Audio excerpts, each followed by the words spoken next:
বাত ব্যথা বা joint pain শরীরের জন্য মারাত্মক যন্ত্রণাদায়ক রোগ। এই রোগে যারা ভুগছেন তারা অবশ্যই আজকের ভিডিওটি না টেনে সম্পূর্ণ দেখবেন, কারণ আজকের ভিডিওর প্রতিটি কথা আপনার রোগ দূর করার জন্য খুবই গুরুত্বপূর্ণ হবে।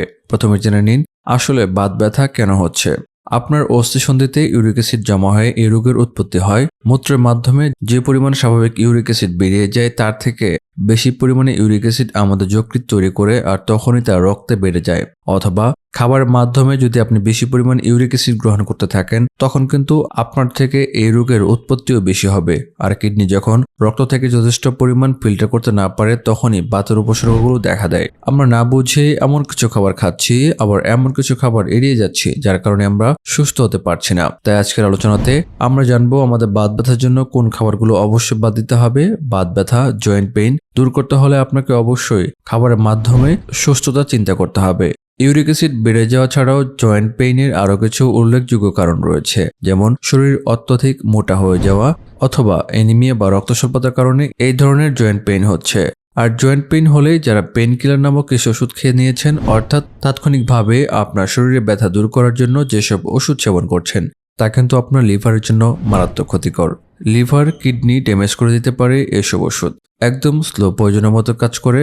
যেসব মা বাবারা শিশুদের ওজন নিয়ে চিন্তিত নন, এমনকি যখন তখন ফাস্টফুড খাওয়াচ্ছেন, শরীরে যতটুকু দরকার তার চেয়ে বেশি প্রোটিন ভিটামিন খাওয়াচ্ছেন, এবং তাদের কিন্তু এই রোগে আক্রান্ত হওয়ার সম্ভাবনা বেড়ে যায়।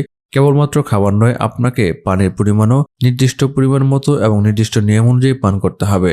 অনেকে আছেন ঢকঢক করে বোতল থেকে বেশি পরিমাণ পানি খেয়ে নিচ্ছেন, তৃষ্ণা পেল তো বেশি পানি খাচ্ছেন।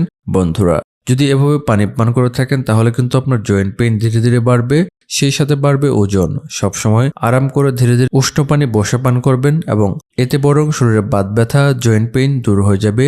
সকালে ঘুম থেকে উঠে অবশ্যই পর্যাপ্ত পরিমাণে হালকা গরম পানি পান করবেন। পানি পানের নিয়ম অনেক বিস্তারিত, এই জন্য আর এদিকে কথা না বাড়াই জয়েন্ট পেইন এড়াতে বা দূর করতে যে খাবারটি প্রথমে বাদ দিবেন তা হলো সাদা পরিশোধিত লবণ বা প্যাকেটজাত লবণ। এই লবণটি কিন্তু আমরা খাওয়া শুরু করেছি বেশি দিন হয়নি। এর আগে আমরা প্রক্রিয়াজাত সাদা লবণ কি জানতাম না। এক সময় আমাদের মনে হলো যে লবণে আয়োডিন দিতে হবে, কিন্তু আয়োডিনযুক্ত লবণ খাওয়া শরীরের জন্য কতটা ক্ষতিকর কিনা জানেন আপনি? আয়োডিন আপনার দেহের জন্য ক্ষতিকর নয়, কিন্তু যে প্রক্রিয়ায় লবণকে সাদা করা হচ্ছে তা আমাদের দেহের জন্য ক্ষতিকর। আর এই আয়োডিন কিন্তু আদৌ আমাদের দেহে প্রবেশ করে না। এর কারণ লবণ দীর্ঘদিন প্যাকেটজাত অথবা খোলা অবস্থায় পড়ে থাকে, যার কারণে আয়োডিন এমনিতেই অনেক গুণ নষ্ট হয়ে যায়। আর আপনি যে পদ্ধতিতে তরকারিতে লবণ ব্যবহার করছেন তাতে আয়োডিনের অংশ আর কিছু থাকে না। তাই আয়োডিনের আশ্রয় যে সাদা লবণ খেয়ে আমরা দেহের ক্ষতি করছি, জয়েন্ট পেইনকে বাড়াচ্ছি, তা নিশ্চয়ই আর আমরা করব না। আজ থেকে সাদা লবণ খাওয়া বাদ দিয়ে দিন, বরং পিঙ্ক সল্ট বা সি লবণ খাওয়া শুরু করুন, যাকে বাংলায় সন্দব লবণ বলা হয়। এই লবণটি আস্ত বা দানাদার অবস্থায় বা পাথরের মতো আপনি কিনতে পারবেন, আবার কখনো কখনো এটা গুঁড়ো আকারে বা পাউডার আকারেও পাওয়া যায়।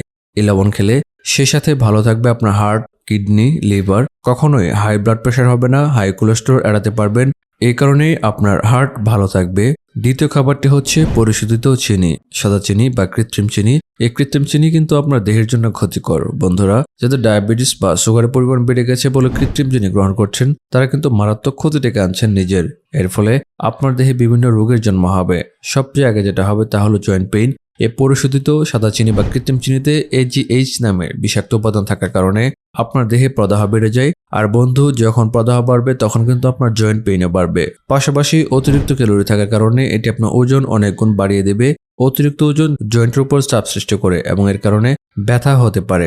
এইসব মিষ্টিজাত খাবার না খেয়ে বরং আপনি খাঁটি গুড় খান। আখ বা খেজুরের গুড় খেতে পারেন। এছাড়া অর্গানিক লাল চিনি নামে যে চিনিটি পাওয়া যায় সেই চিনিও খেতে পারেন। এইসব উপাদানই আপনার দেহের ব্যথাকে বাড়াবে না, বরং ব্যথা উপশম করবে। এছাড়াও গুড় খাওয়ার কিছু শারীরিক উপকারিতাও রয়েছে। যদি খেতে পারেন তাহলে আপনার বাত, পিত্ত ও কফ দোষ উপশম হবে। যাদের ডায়াবেটিস নেই তারা মিষ্টি জাতীয় খাবার খেতে চাইলে গুড় খাওয়ার অভ্যাস করুন। শেষ খাবারটি হচ্ছে লাল মাংস। প্রক্রিয়াজাত মাংসে এক ধরনের বিষাক্ত পদার্থ থাকে যা আমাদের দেহের প্রদাহকে অনেক গুণ বাড়িয়ে দেয়, ফলে জয়েন্ট পেইনও বেড়ে যায়। আর বন্ধুরা, যাদের লাল মাংস অর্থাৎ গরু, খাসি, ভেড়া বা মহিষের মাংস খাওয়ার অভ্যাস রয়েছে, তারা যদি এর মধ্যে জয়েন্ট পেইন বা গাঁটে ব্যথা আক্রান্ত হয়ে থাকেন তাহলে আজ থেকে এই খাওয়া বন্ধ করে দিন। কারণ এর মধ্যে পিউরিন নামের প্রোটিন থাকে যা এই ধরনের ব্যথাকে বাড়িয়ে দেয়। কিডনি এই ধরনের খাবারকে সহজে ফিল্টার করতে পারে না, যার কারণে ইউরিক অ্যাসিডের পরিমাণ বেড়ে যায়। আর ইউরিক অ্যাসিড বাড়লে আপনার জয়েন্ট পেইনও লক্ষ গুণ বাড়বে। বন্ধুরা, যদি মাংস খেতে হয় তাহলে আপনি মুরগি মাংস খাওয়ার অভ্যাস করুন। এবার জেনে নিন, যদি আপনার জয়েন্ট পেইন না থাকে তাহলে আপনি একদিনে কতটুকু লাল মাংস খাবেন। সপ্তাহে প্রতিদিন নয়, খুব বেশি হলে 2 থেকে 300 গ্রাম পরিমাণ লাল মাংস খেতে পারেন। আর গরমকালে লাল মাংস খাওয়া একদমই ভালো নয়। লাল মাংস খাওয়ার আগে অল্প পানিতে সেদ্ধ করে পানি ফেলে দিন, এতে তার ক্ষতিকর প্রভাব থেকে অনেকেই বাঁচতে পারবেন। জয়েন্ট পেইন দূর করতে চাইলে আজ থেকেই এই ধরনের খাবার খাওয়া বন্ধ করে দিন। এর বদলে কি খেতে হবে তা কিন্তু আমি উল্লেখ করেছি। আশা করি ভিডিওটি আপনাদের উপকারে আসবে বলে আমার বিশ্বাস। ভালো লাগলে শেয়ার করুন। ভালো থাকুন, সুস্থ থাকুন। ধন্যবাদ।